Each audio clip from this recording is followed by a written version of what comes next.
Oh, forgot to put that up. Questions. How we doing, class? I hope all's going well. I hope we had a good weekend. I look forward to our in-person meeting tomorrow. Oh, I need to get us a room for that. Chances are we're going to be in the same spot, the MRC room, but I'll confirm by email. Let me see if I can be helpful here. What will influence, this is chapter 6, what will influence sales performance by organizational, personal, and environmental variables? Well, I'm going to combine this one with this one, which here is figure 6.1, which is the question. So performance is what we're asking here. So when we talk about personal, organizational, environmental variables, what will influence performance by organizational, personal, and environmental? Organizational is sales structure and how things are set up internally within the corporation, and anything that has to deal with the corporation. It could be pay, it could be the amount of paperwork needed in order to get our information in. Personal could be life stage, where you're at. It could be, maybe you're in deep debt and you're pushing too hard. Environmental could just be the economy. It could be competition. It could be things related external. So if we go back to, wrong diagram, window. Here we go. See if I can blow this up a little bit. This is what's got to get blown up. All these things, they influence both role perceptions, aptitude, skill level, and motivation, and they also influence performance. And then these items here also influence performance. I know there's a number of questions over these diagrams, and these diagrams seem overly confusing. They are overly confusing. Don't feel bad about that. And rarely, this is one of the simpler ones, rarely in an academic study are they testing all these variables at the same time. They usually tend to test parts of these things. They'll test this. They'll test these with this. They'll test this with this. They'll test this part of it. But they rarely test the whole thing at the same time. It's just too complicated of a model. There's too much error in the scales in order to get an accurate number, and what happens is it just comes out all mushy. Okay? Questions. Please give us examples of role conflict, role ambiguity, and role inaccuracy. I keep getting them confused despite the textbook's efforts.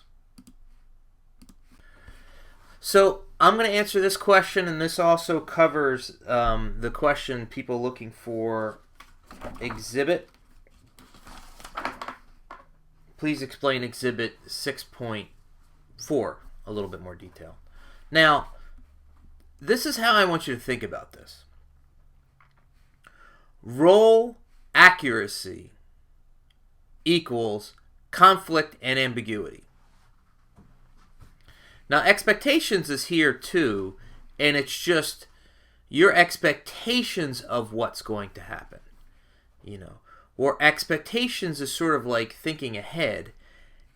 Ambiguity and conflict are actual in the present now. And your in the present assessment of ambiguity, high or low, conflict, high or low, creates how accurate you believe your role is. Don't think of inaccuracy any different than ambiguity and conflict. The book kind of leads in that direction. I don't want you to go there. I want you to think of role accuracy as a function of ambiguity and conflict. Ambiguity is everything defined well. Conflict, everything's defined well. I have too much on my plate. And there's some, or this isn't defined well.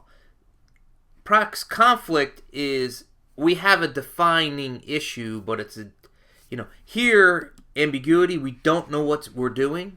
where conflict, it is defined, but it's in direct butting heads with another salesperson, another division, something else.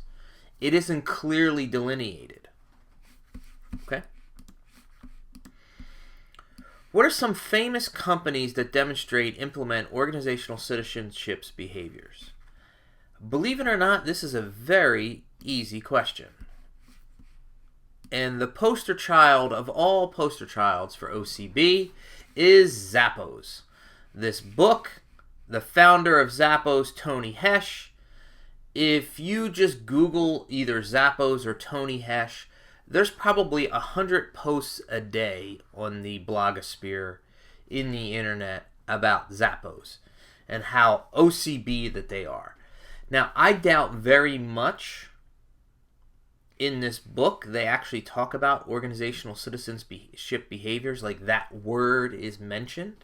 But if you look at the behaviors of what Zappos founders does, it's all OCB. It's all OCB. Exhibit 6-4, I just did that. Please explain a boundary position and provide examples of positions in a company that are not boundary positions. Well, salespeople are boundary positions, meaning they are out there and they are the interface between outside the company. They're outside the boundary of the company, and they are the interface between customers and the firm. Not boundary positions are positions that are inside the firm that don't deal with external customers. There are some accounting positions that deal with external constituencies. There are many that do not. There are some finance positions that deal with external constituencies, particularly if you're a publicly traded company. Most do not. We could say management. There's a lot of management roles that only deal with internal employees and not any external. Well, the more you only do internal, well, that's the not boundary positions. Chapter 6. A salesperson's job performance is affected by various factors. A key factor being the sales manager's relationship with the employee, that's what we're talking about, and the organizational structure. It must be quite difficult to address all the factors. I'm going to agree with you here, and most firms try to streamline as much as they possibly can. Otherwise, you get a messy situation like our wine case that we just had to turn in.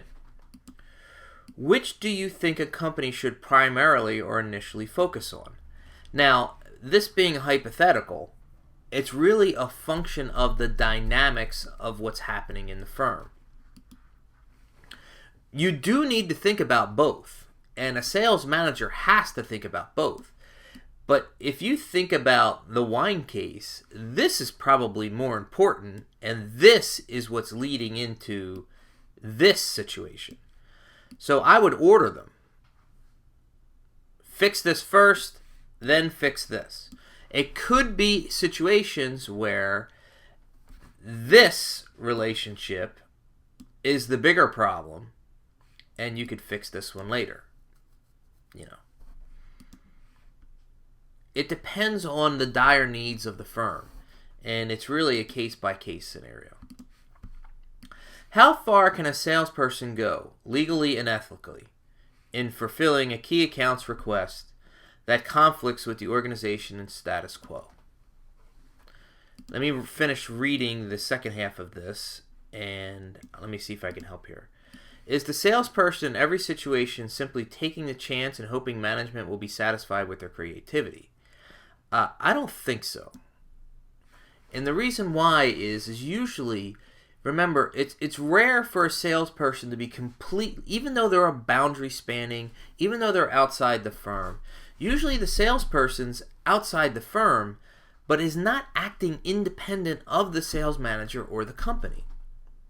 There's a constant dialogue going back and forth if we have a good sales manager and if we have a good relationship and culture at the firm.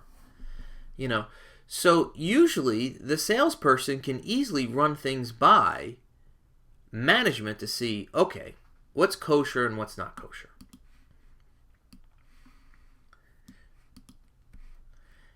If so, would this create an anxiety-filled situation every time? Well, the idea is to get rid of the anxiety and check, and have a conversation with your sales manager.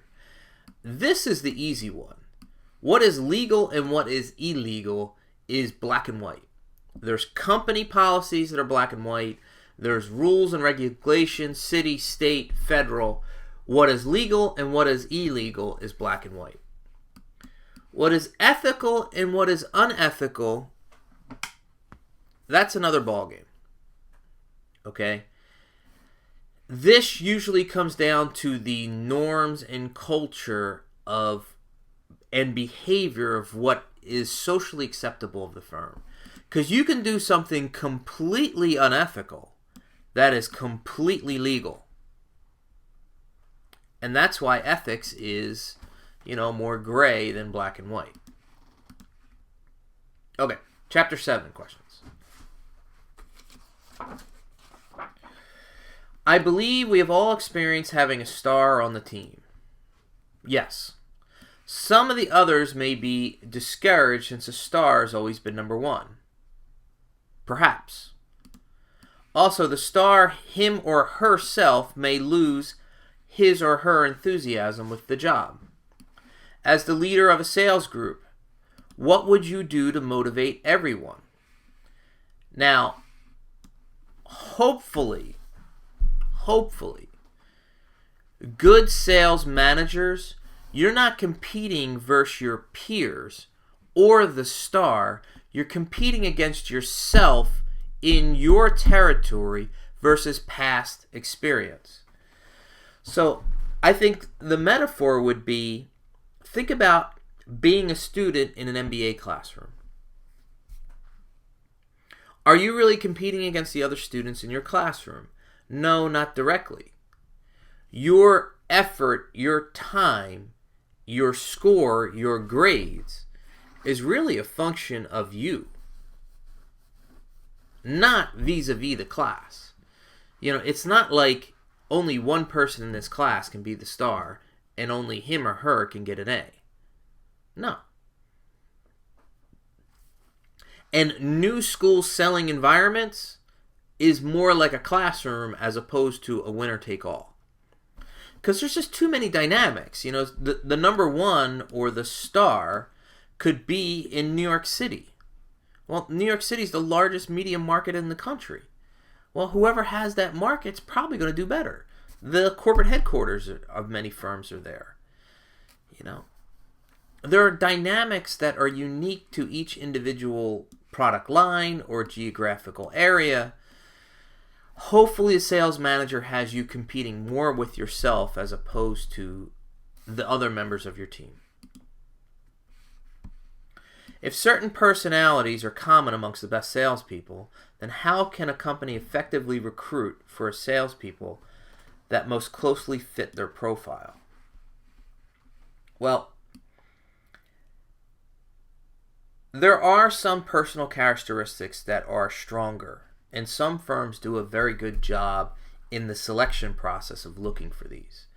But usually what happens is a lot of salespeople tend to hire people and train them. So regardless of personality characteristics, it's more about learning. It's more about doing what the firm wants to do. And the personality characteristics become less important as opposed to education or knowledge. I've said on previous videos that a lot of firms do not want to hire people with previous sales experience. Because they would rather train them in their mold as opposed to have them unlearn something that they've already learned. Can you explain Exhibit 7.3? Okay, let me answer this one here. Can you provide some example about the impact of the environment? The economy, currency, competition. If you are a company that's headquartered in China and you need to export all the time. And if you're exporting, that means you're either flying product or you are shipping product. Well, both of those things use fossil fuels known as oil, and the higher the price of oil, the more expensive it will be for you to ship something. That's an example of the environment. Okay, 7.3. 7.3 is, this is chapter 6, chapter 7. This is 7.3. Okay, this is a mess, and I apologize for this. I mean, almost to the point where this is so complicated that I don't get it. So let's just think about this broadly speaking about when we think about motivation. There are multiple inputs. These are arrows going into the motivation box. And there are outputs that leave the motivation box. Motivation is very dynamic. That influence the overall process. You know, broadly speaking, we have our expectancy, our valence, which is the weight we put onto something, and then how we are rewarded. These are the three big boxes. And then from there are other smaller things that impact some or all of these three big boxes. Okay? And they impact how much effort we'll expend, our activity or our task, the level of performance, satisfaction, the kind of rewards we want, how much we weight these particular rewards, and that will influence overall motivation. Now, related to this, and I apologize, I do not have slides for these, but basically, Exhibit 7.5 and Exhibit 7.6, these are the characteristics for these two exhibits. What I want you to think of is not everyone, not just because they're a salesperson, him or her in your organization does not have the same desire for the same rewards. Everybody doesn't want a bonus. Some people would rather have an all-expense paid trip for their family. Some people just want, instead of the bonus, they want to be promoted. If they're the best, they want to be promoted into the marketing department. You have to understand that, you need a dialogue with your salespeople. What's going to motivate them? Is it only going to be money? Or is it going to be some other compensation that's not directly to money? For instance, someone might want car expense.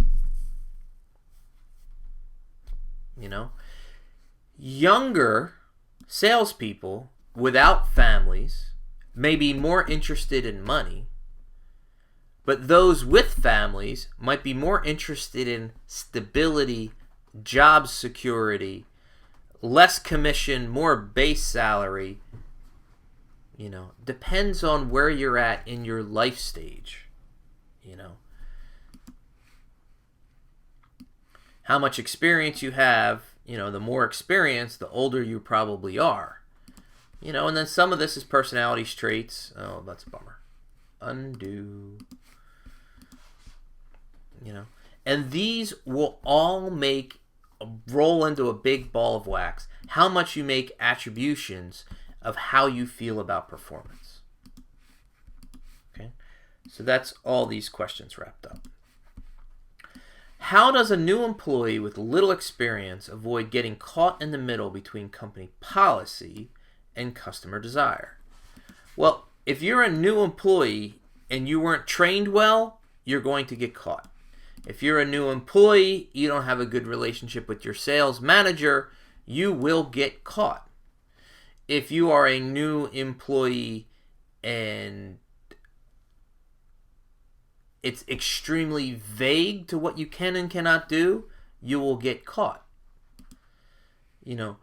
But if the company policy is clear and there's a good relationship between the salesperson and the sales manager, and there's a culture there that the employee is supposed to work these things out with the sales manager, you won't get caught. because the customer is going to ask for crazy things. I have students come up to me all the time and ask for the answers for the exams. I can't give them to them. I can't do it. I know that it's against the ethics policy at Seton Hall for me to help one student and not others. It's clear.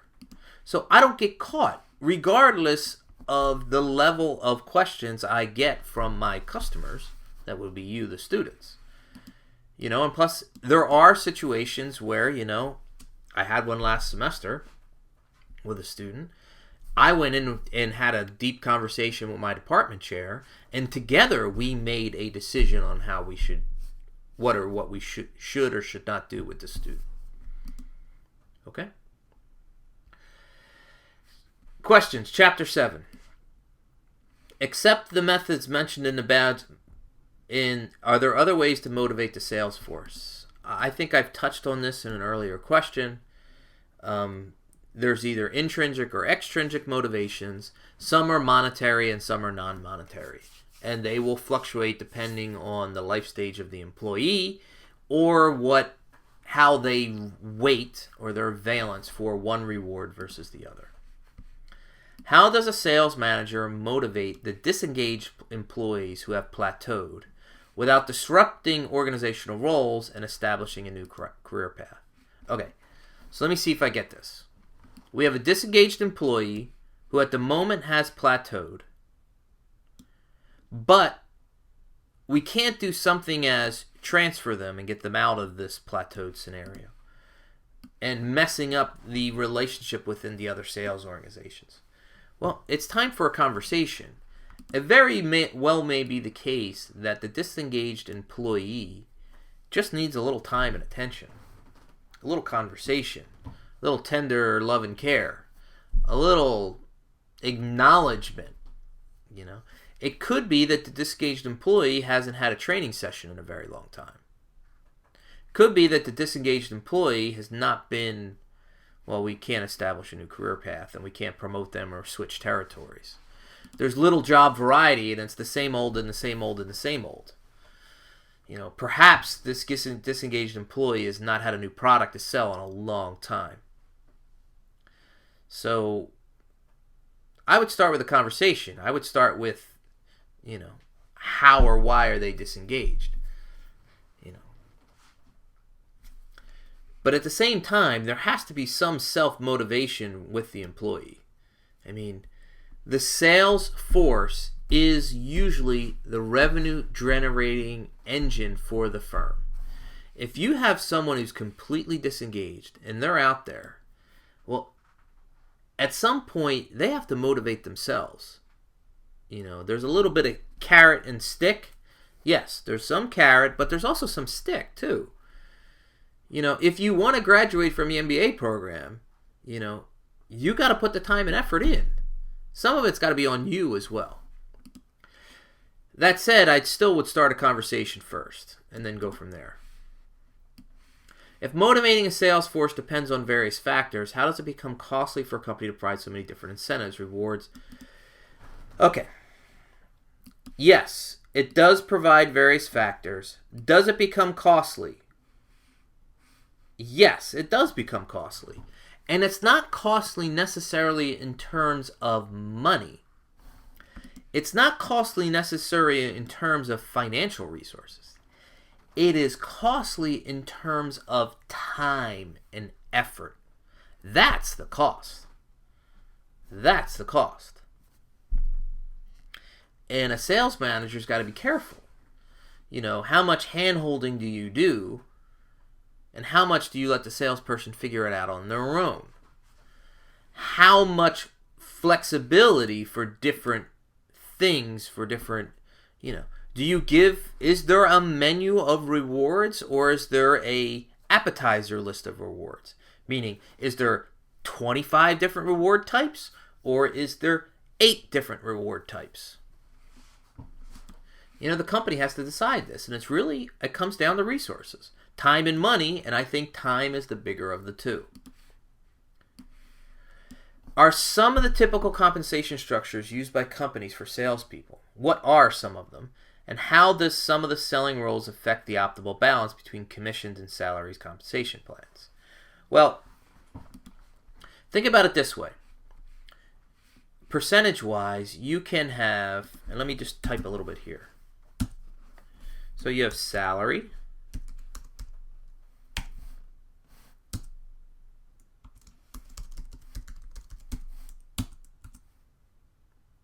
right? Bonus,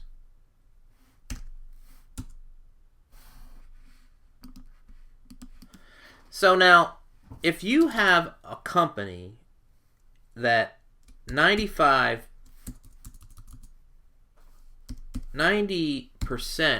of total compensation is salary, this is probably very good in a new school environment. It's very good when you have inbound sales coming in.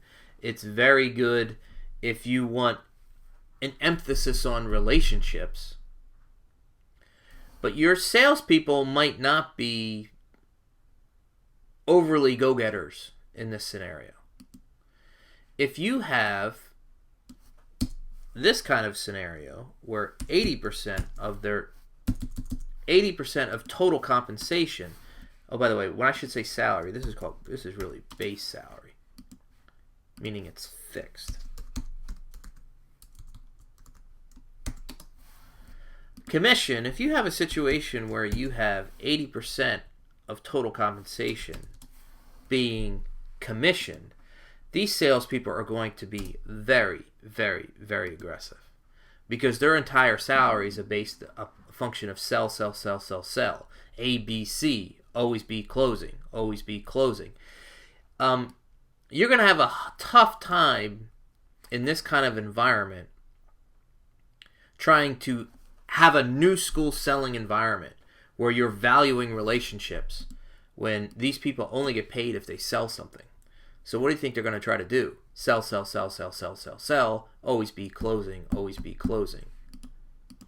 So you have to have, based on what the goals of the firm are going to be, you need to have a certain base salary, a certain commission.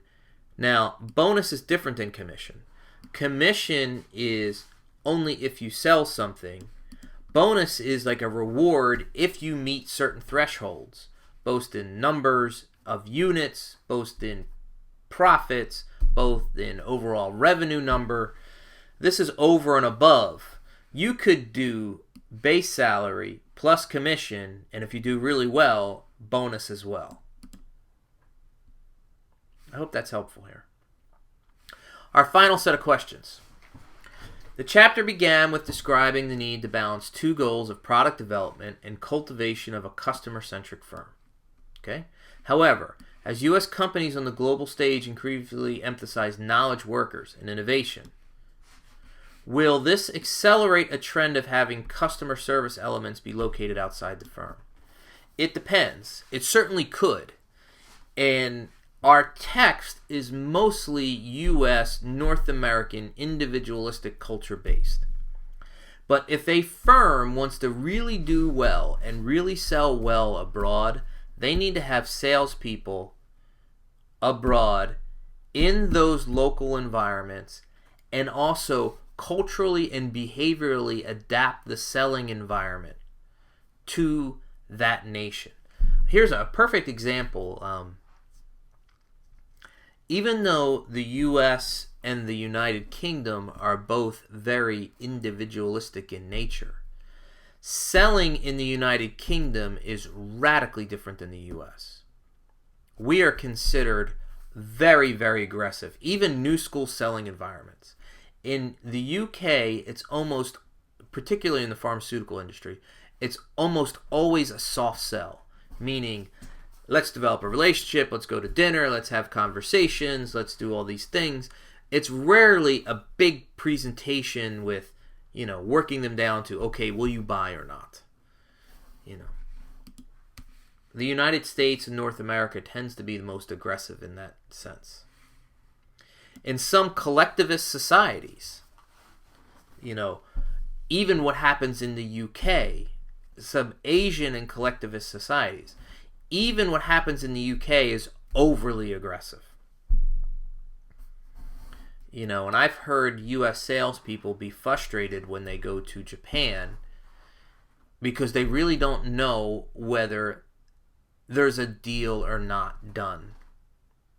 The Japanese are very polite, and they will say yes to you. Yes does not mean I'm going to buy. Yes means I agree with your line of thinking and I understand what you are saying. These are high context languages, high context cultures, where a word can have multiple meanings. To us, yes means yes, you're going to buy. We are, the United States, a low context culture. We are very literal. Yes means yes, yes means I will buy.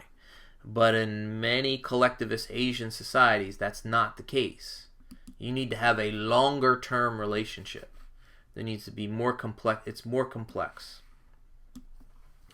Connected to the previous question, how can a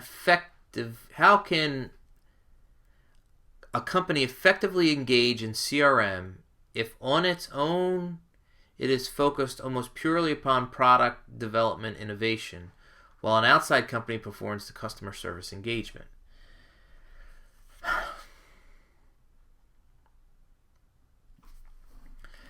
You could have a firm,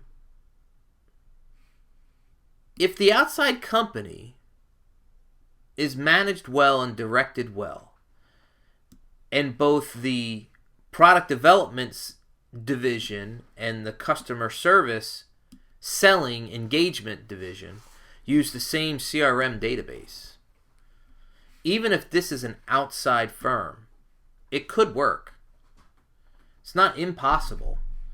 Everybody's got to be on the same page. There's got to be managers. There's got to be communication back and forth. They need to be market-oriented, which is one of my favorite terms of all time.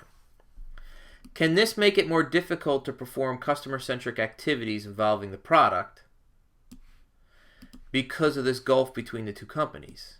Now, is it possible? Yes.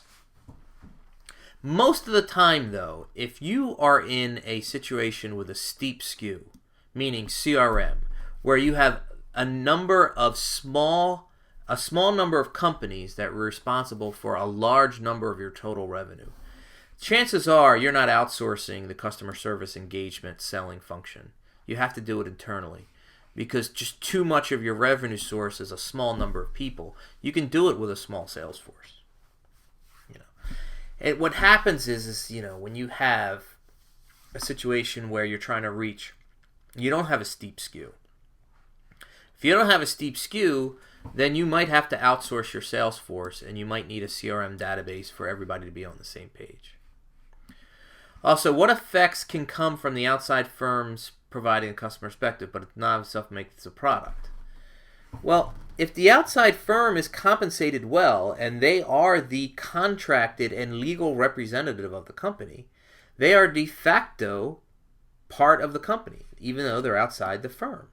Hopefully this outside the firm gives feedback information back to the development innovation company, because they're the ones out on the front line learning about what competition is doing and how competition is selling product or service vis-a-vis what this company is selling. Hopefully.